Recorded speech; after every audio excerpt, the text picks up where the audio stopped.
2025년 드디어 금리 인하가 시작됩니다. 삼성 자산운용의 전문가는 지금이 채권 투자의 적기라고 말합니다. 그런데 다른 한편에서는 금리 인하만 믿고 투자하면 큰 코 다친다 는 경고가 나옵니다. 도대체 누구의 말이 맞는 걸까요? 금리 인하라는 이 명백한 호재 앞에서 많은 분들이 지금 머릿속이 복잡하실 겁니다. 그래서 지금 채권 ETF를 사야 하나? 산다면 도대체 뭘 사야 하지? 혹시 너무 늦은 건 아닐까? 이런 고민들 말입니다. 아시겠지만 잘못된 판단 하나로 우리의 소중한 은퇴 자금이 위험해질 수도 있는 정말 중요한 시점입니다.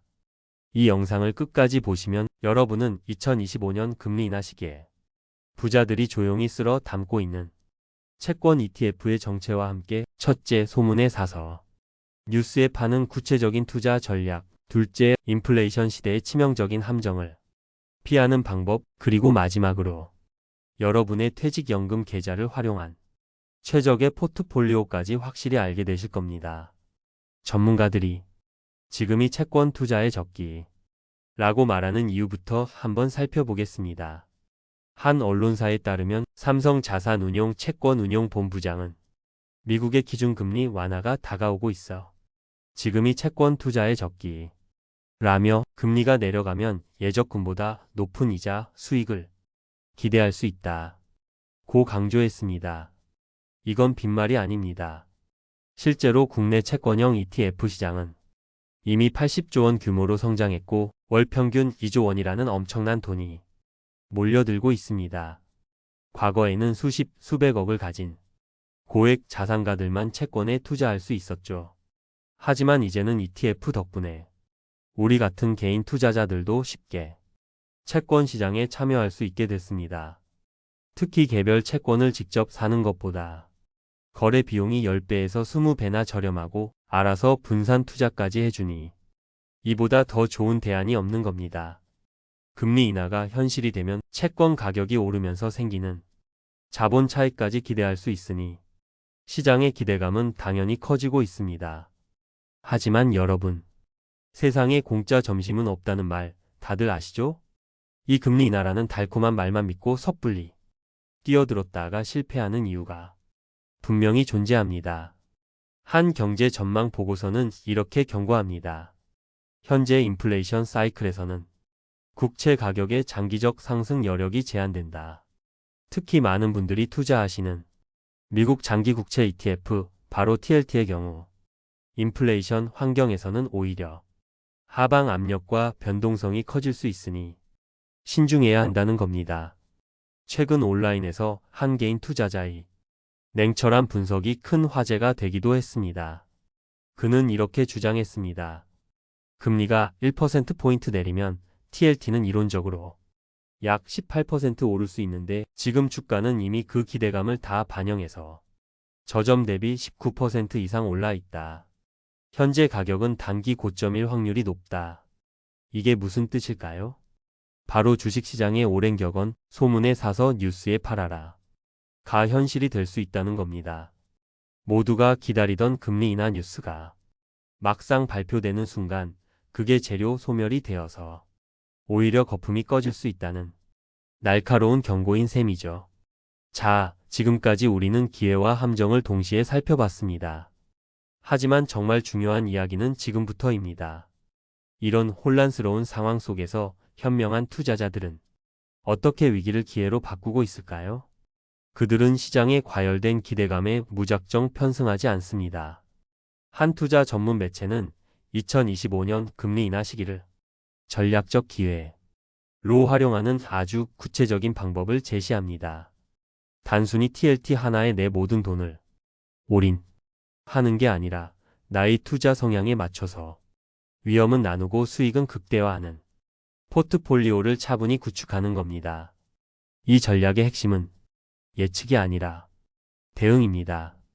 시장 타이밍을 정확히 맞추려는 시도를 버리고 금리의 변화와 경기 상황에 따라 유연하게 대처할 수 있는 자신만의 시스템을 만드는 것.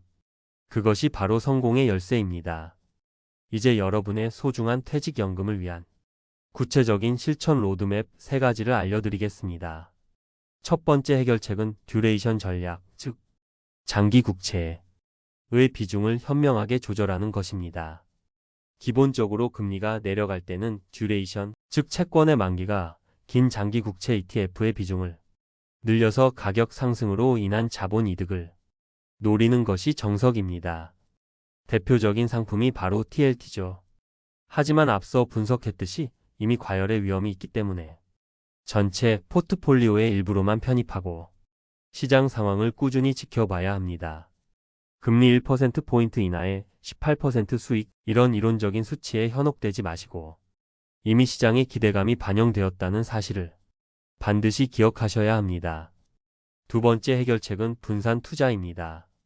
나만의 채권 포트폴리오를 직접 만드는 겁니다. 국채, 그리고 신용 등급이 높은 투자 등급 회사채, 조금 더 높은 수익을 추구하는 하이힐드 채권 ETF를 골고루 섞어서 위험을 분산해야 합니다. 예를 들어볼까요? 안정 중시형 투자자라면 국채 비중을 50% 이상으로 넉넉하게 가져가고, 수익 중시형 투자자라면 하이힐드 채권 비중을 30%까지 가져가는 모델을 고려해 볼 수 있습니다. 이것은 마치 ISA 계좌에서 여러 상품의 이익과 손실을 합산하는 것과 비슷한 효과를 냅니다. 한쪽 자산이 조금 부진하더라도 다른 쪽 자산의 수익이 이걸 만회해주면서 포트폴리오 전체의 안정성을 크게 높여주는 거죠. 마지막 세 번째 해결책, 어쩌면 오늘 가장 중요한 이야기일 수 있습니다. 바로 퇴직연금 계좌를 적극적으로 활용하는 것입니다. 한 언론 기사에 따르면 우리나라 퇴직연금의 80%가 물가 상승률도 못 따라가는 원리금 보장 상품에 그대로 방치되어 있다고 합니다. 여러분의 돈이 잠자고 있는 겁니다. 이 잠자는 퇴직연금 IRP 계좌에서 채권 ETF를 운용하면 어떤 일이 벌어질까요? 연간 900만 원까지 세액 공제 혜택을 받는 것은 물론이고, 운용 기간 동안 발생하는 수익에 대한 세금을 나중으로 미뤄줘서 복리 효과를 극대화할 수 있습니다. 단순히 예금 대신 채권 ETF를 활용하는 것만으로도 수익률을 높일 수 있을 뿐만 아니라 연말정산 때 최대 148만 5천 원의 세금을 고스란히 돌려받는 엄청난 효과까지 누릴 수 있는 겁니다. 오늘 이야기의 핵심은 이것입니다. 2025년 금리 인하는 분명한 기회지만 묻지마 투자의 대상은 결코 아니라는 것. 시장의 시끄러운 소음에 흔들리지 않고 분산 투자와 절세 계좌 활용이라는 투자의 기본 원칙을 지키는 것. 그것이 바로 진짜 부자들의 투자법입니다. 대부분의 사람들이 자기 퇴직연금에 무관심하고 방치할 때 여러분의 작은 관심과 오늘의 작은 실천이 당신의 노후를 완전히 바꿀 수 있습니다. 두려워하지 마십시오. 가장 큰 리스크는 아무것도 하지 않는 것입니다. 지금 당장 여러분의 퇴직연금 IRP 계좌에 한번 접속해 보세요. 그리고 그 안에서 잠자고 있는 예금성 자산의 아주 일부만이라도 장기 국채와 회사채 ETF를 딱 1주씩만이라도 담아보는 것으로 그 위대한 첫걸음을 시작해 보시길 바랍니다. 2025년 금리 인하에 대비하는 여러분만의 투자 전략이 있다면 댓글로 공유해 주십시오. 구독과 좋아요는 더 깊이 있는 분석을 만드는 데 정말 큰 힘이 됩니다. 당신의 돈이 잠자는 동안에도 일하기를 바라며 부자의 서재였습니다.